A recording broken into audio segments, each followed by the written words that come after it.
Hey, welcome back to my Iron Man build. This is a kit build by Fanhome, which is a magazine subscription you subscribe to. Each week you get a different part of Iron Man. This is going to be part 3.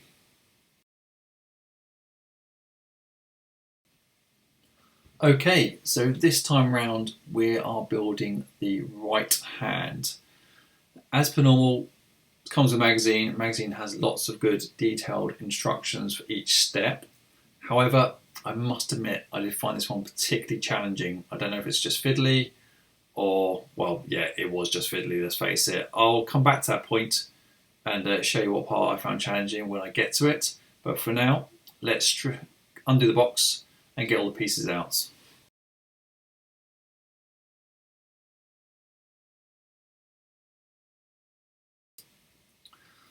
I'm going to speed through this to save wasting any time. But what I will just give you a tip here is obviously don't mix any of these screws up. Don't get them out of their packaging until you actually need to use them. They are currently all nicely labelled and there's not much difference between them, so they will be exceptionally easy to mix up. So leave them in the packets until you need that particular screw. So as per normal, it's a mixture of metal parts and a mixture of plastic parts. I do wish there'd be more metal in this. I mean, you kind of pay for it, but I guess there may be a reason why a few parts are plastic. So there's main parts of the hand there, and now I'm just getting out the light diffuser and each part of the finger. Now, when you're doing this, you want to keep these parts together. So make sure, just make your life a bit easier really. So make sure, like I'm doing here, put them out as if they're going to come together so you know that they belong to each other because they're all very similar.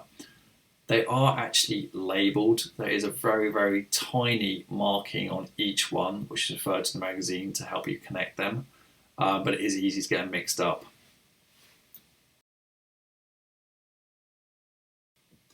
So we start off with stage 1, which is the thumb assembly, pieces 3C and 3D. And they go together with a CP screw. So another tip here is on the other fingers, you use different screws for the different sections you're putting together.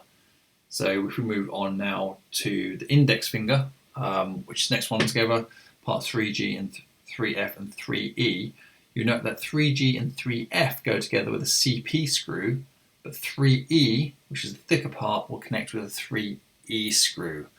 So that's the first screw going in now, the CP one. Can be a little bit tricky to line up.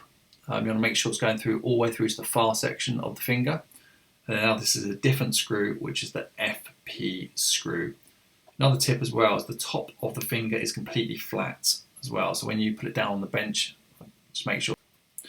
So stages 3, 4 and 5 are the remaining fingers. Middle finger is stage 3, stage 4 is the ring finger. And the only tips I have around here really is make sure you get the screws right around. So CP for the first joint, which is closest to the fingertip, CP screw that is, and then FP for the second joint, which is closer to the palm of the hand. Make sure you get them right around. Make sure you do them up tight as well. Obviously, the tighter you do them, then the stiffer it will be on the joint to move. Maybe not too tight, you don't want to thread those screws, but just about right. It's got to go through the farthest part of the finger and make sure it's tight.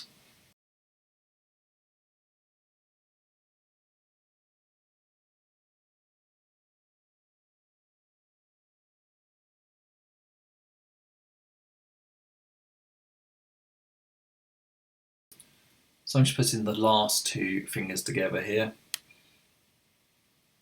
And then I'll end with the little finger, saying it's done exactly the same way.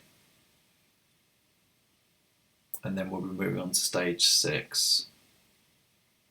So that should be all the finger pieces connected. So it was a little bit fiddly this stage, so you can see I've done it wrong a couple of times, so the screw's not going all the way through the joints. But I've just pulled it back out there, pushed it back through, and now it's threading correctly into the far side of the finger. So there we go, that's all the fingers ready. So stage 6, fitting the LED into the hand. Now this starts off easy by just fitting this plastic cover, which is really like an LED diffuser if you like. It fits with 2 screws, 2 of the BM screws. You've not used these ones yet in this build, but BM screws. And then it has a third lug which just hooks onto a piece of metal. So you only put 2 screws in, although it looks like there's 3 holes, you only need to put 2 screws in. The third hole just connects over, and it's only fit one way round. So pretty straightforward to put together, no problems so far.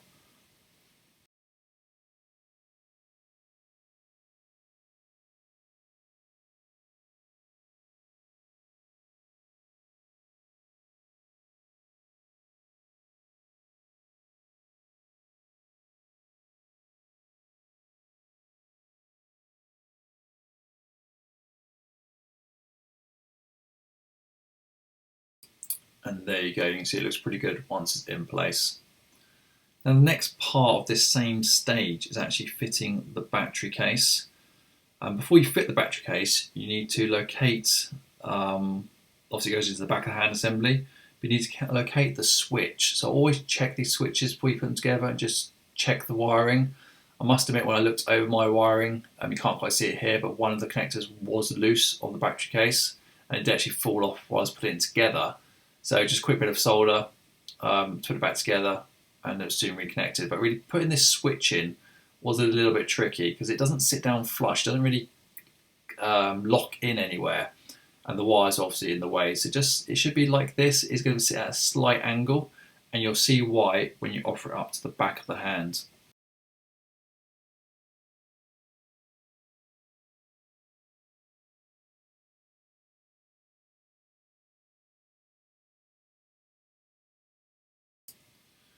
Now the switch that we're offering up earlier has to go through the hand so you can access the switch from the outside. Pretty much like we did with the foot, where the switch goes through the foot, which we made in the last episode, which is part 2. But the switch has to go through this plastic piece so you can still access it. And this is what I found a little challenge. It didn't really sit particularly well here. You see there's a little bit of a gap around it. If I see through, the switch is coming through at the moment. And then this battery case is only held together with 2 screws, which are 2 of the BP screws. So I'm going to go ahead now and put them in. But when I was making this, to be really honest, this did come out a few times. I wasn't happy with the way the switch was.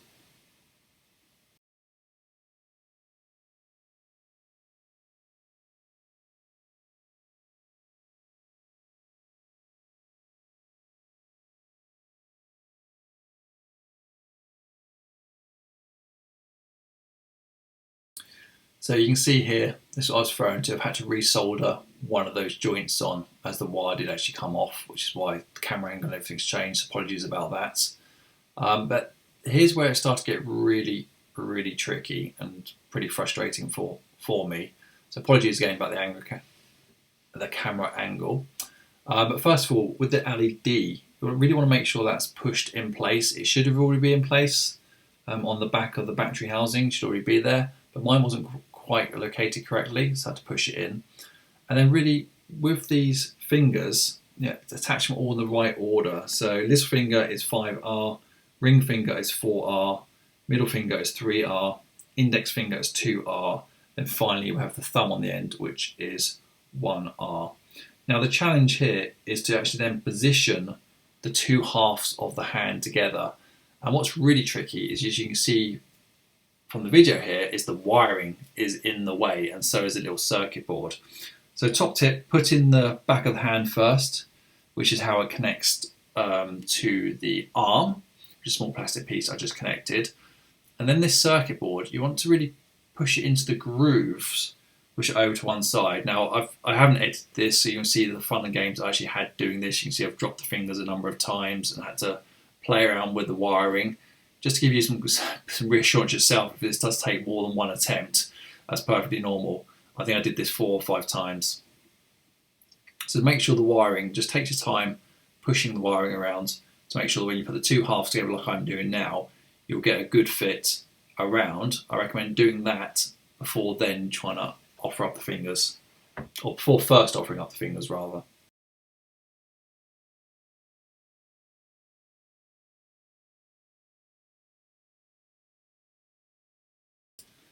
Again, make sure those fingers are in the correct order, otherwise your hand's going to look a little bit strange. It will still work, but it will just look very strange. I wish there was a better way of holding these in place, but really it's the two halves that connect them together.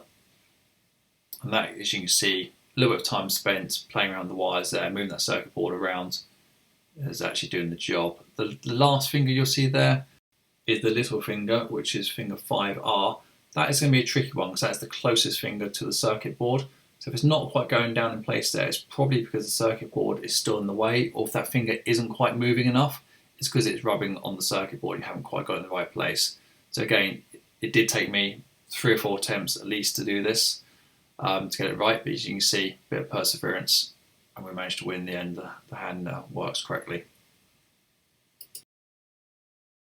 So to finish this stage, stage 7, we just need to bring the two halves hands together and then screw it with 3 AM screws. So these are the AM screws, and there's 3 holes to locate, which go in the top of the hand, and then later on get covered up.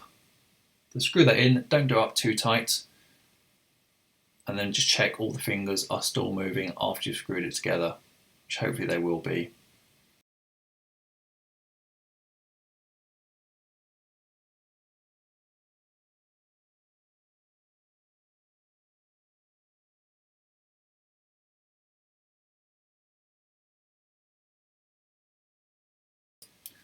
Okay, so now we are going on to stage 8, which is fitting the battery cover and the back plate. So this is the last stage of this build. As per normal, they provided the batteries actually in part 2, so the previous magazine, so you should already have those. Make sure the battery goes in the right way round.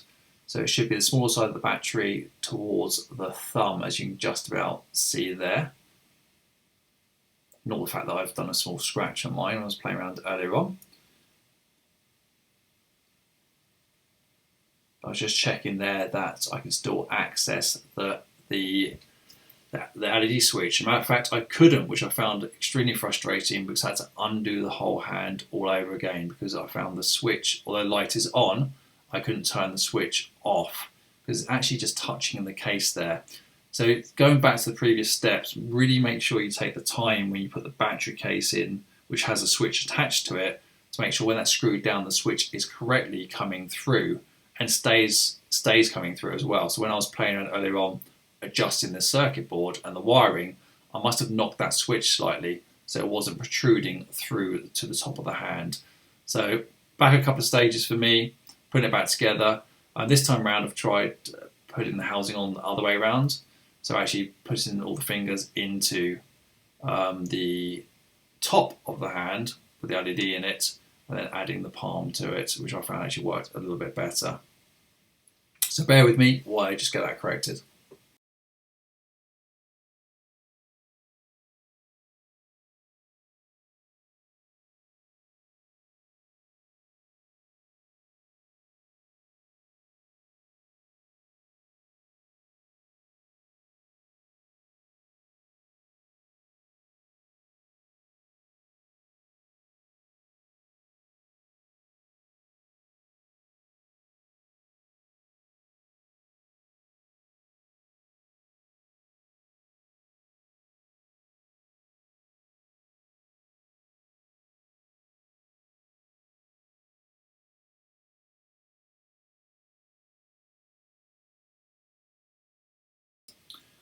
And finally, after multiple attempts, I finally managed to get it together. Super fiddly. Good luck if you're building this. I'm kind of dreading having to build the left hand at some point, but perhaps that will go a little bit smoother. So let's crack on. So last steps of stage 8, then it's just adding, as we've done before with the foot, adding the battery cover, which has a nice little magnet on the back of it, which will hold the outer case, which covers up back plate, is the back plate, what they refer to, back plate 3T, connects with a magnet. Can only go around one way. I kind of wish this was a little bit nicer fitting. It looks okay from some angles, other angles you can sort of see underneath, but I guess overall it's pretty good. It all really depends on how the rest of the arm is.